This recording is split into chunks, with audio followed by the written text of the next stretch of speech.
Hello out there, and welcome to a very special outdoor version of Guru video blog, YouTube video. I am the Dream Team Guru. I'm the Rookie Guru. And we've been enjoying the pre-season so far. We are we're hatless and scarfless today. We had a little chat before we opened our beers this afternoon, and we thought, well, you know, I've been doing this Guru thing for a couple of seasons now, and I thought, well, I've been holding on to the anonymity.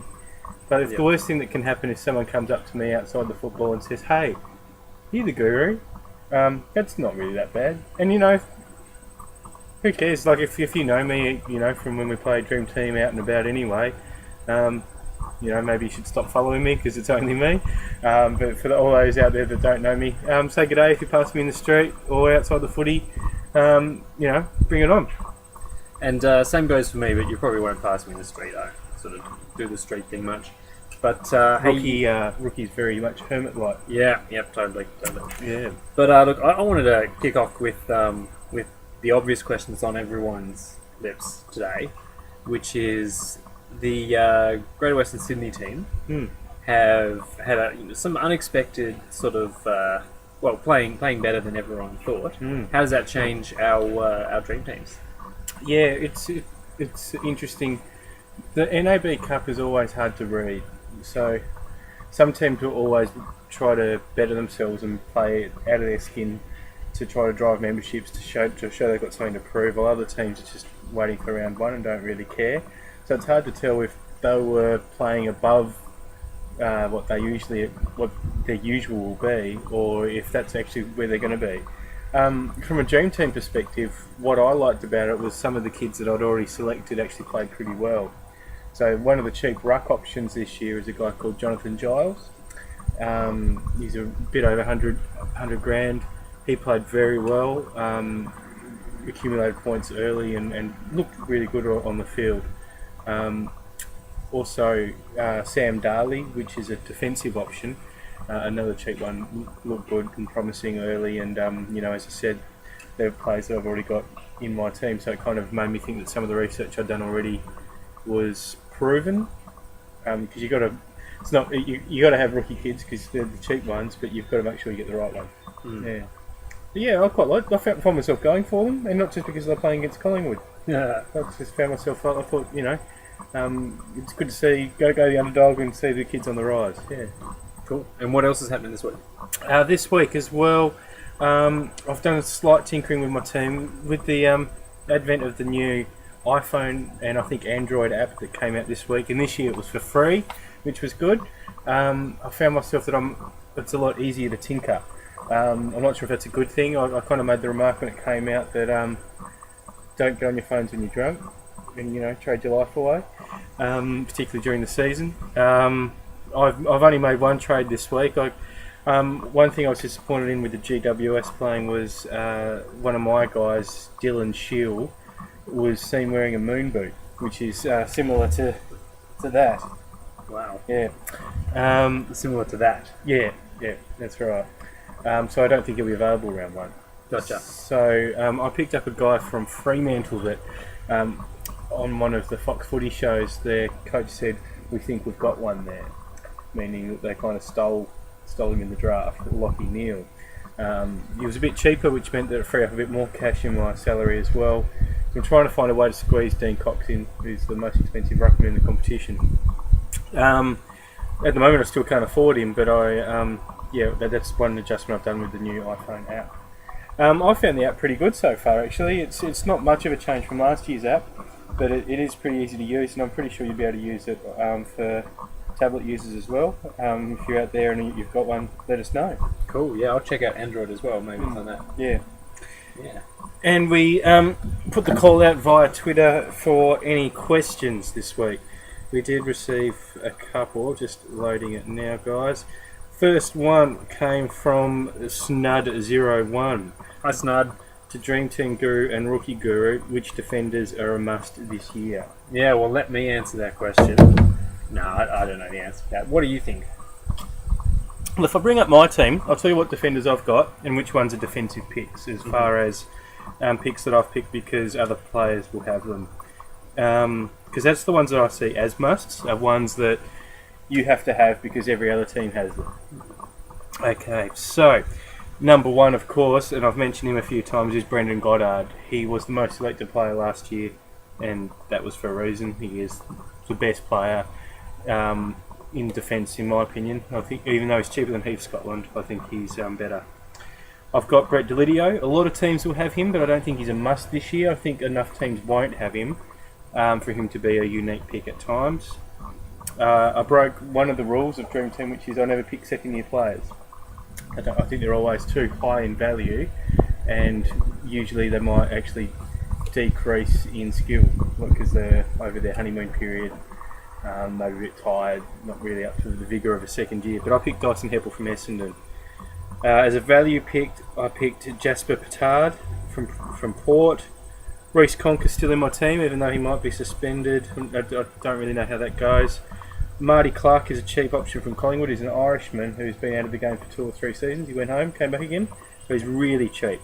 He is a must for every team because he's so cheap and will go up in value. I mentioned before Sam Darley as well. He's the cheapest defender I've got at 104k.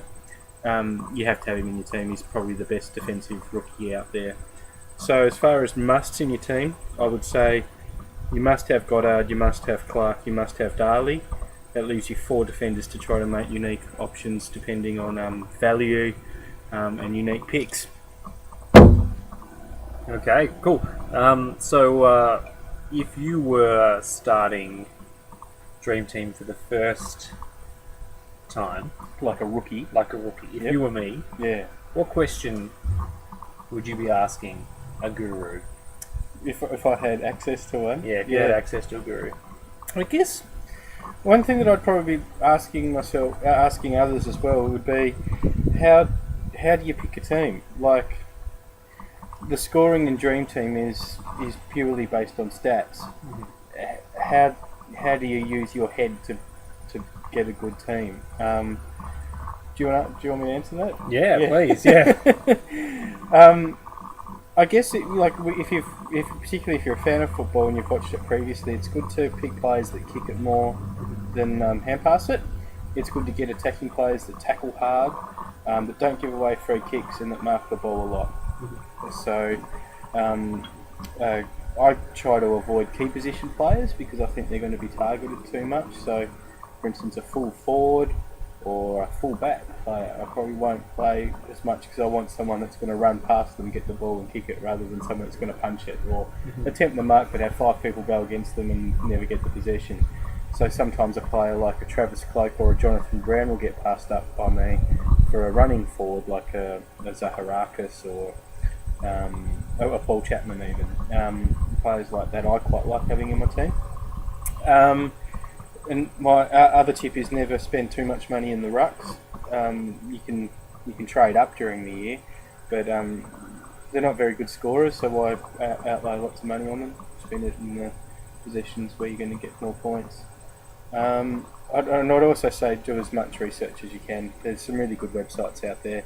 I quite like Fan Footy, particularly for live stats, and Dream Team Talk. They're not only got good stuff on their site, but they have a bit of fun with it at the same time. Yeah, excellent. Well, I've had a look at both those sites, and yeah, they are pretty good. As a rookie, how did you find them for information, like new information as a learning craft? Yeah, they had heaps and heaps of information. The only trick is sorting through it and making it manageable so you can actually, find the best players that might have these great stats, but hidden somewhere deep in the data. The other aspect as well is it's hard because you've got to look at prices because again you've got a salary cap.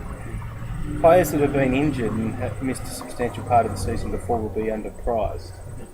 But do you want players that are prone to injury? Like one thing I look for a lot is durability, and for instance Adam Goods, he's played over 300 games and has missed one. And he's probably suspended for that one. I don't know, but I prefer a player that's going to score me 80 a week rather than a player that will score me 100 but will only be available for 4 weeks. Yeah, gotcha. Yeah. because you don't want to have to use your bench. It's good to be able to use that as emergencies and things during the season, but you don't have to rely on the younger players because they are going to be up and down during the year because it's new. It's a fast game. 23 rounds is a lot to ask of an 18-year-old. Yeah, that's true. Or a 28-year-old. That's true too. In fact, that brings me up to a point that I hope you find interesting. Well, I've got another question via Twitter. This one wasn't just for us, by the way. This one went to quite a few other Twitter accounts. How many games will James McDonald play this year? 2 out of every 3, from Christopher J.S. To tell you the history of him, he used to play for Melbourne, was delisted, played for some suburban club for a year, and then GWS had picked him up, and he's something like 35, 36. He's an old man, and it probably isn't up to the standard anymore, but he's cheap as chips in Dream Team land because he hasn't played for ages. He might have even been out for 2 years, I'm not too sure. I never picked him, so I'm not 100% sure. He's so cheap that you can't ignore him, but he's not going to play every week, so I'm going to ignore him. I prefer to play a kid that I think is going to play 15 to 18 games rather than James McDonald, who I probably would think will be lucky to play 10. Yeah, so if 10's less than half the season, I don't want to have him on the bench all that time, even though he will rise in value. And he might prove me wrong, but I hope he does. I'll jump on before his price rises if he does, but at this stage I'm not going to select him. Yeah, gotcha. Yeah. Good advice. Yeah. Have you tinkered with your team at all, or what are you doing with the research you've done and the team that you've got? I'm just trying to get a handle on what stats really make a difference, and from what we've talked about, I've got a lot of hints about like you said, durability, and then just the kicking and hand passing stats and all that stuff. And so at the moment I'm just working through that, just trying to find if there's anyone who's massively underpriced that I should be looking at. Now, followers of us both out there might not know that you're not a devout footy fan. That's right. So one thing that you've got going for you is that you won't necessarily be picking players purely on heart. That's right. Going on, apart from paper talk and side bottom, I think you'll be going with your head and the stats. Yeah, well, and in defence of that, a couple of years ago we had the footy sweeps. What's that called? Tipping? Yeah, footy tipping. and I just went entirely just random, but tipping that Essendon would lose every single game. And I came out like $6 ahead. So there's a lot to be said for that approach. Yeah, exactly. Yeah. One tip I would give then for someone in your position, again, rookie, playing a game where you won't be using your heart, is to pick players from teams that no one else really looks at. Unpopular teams. Like Hawthorn.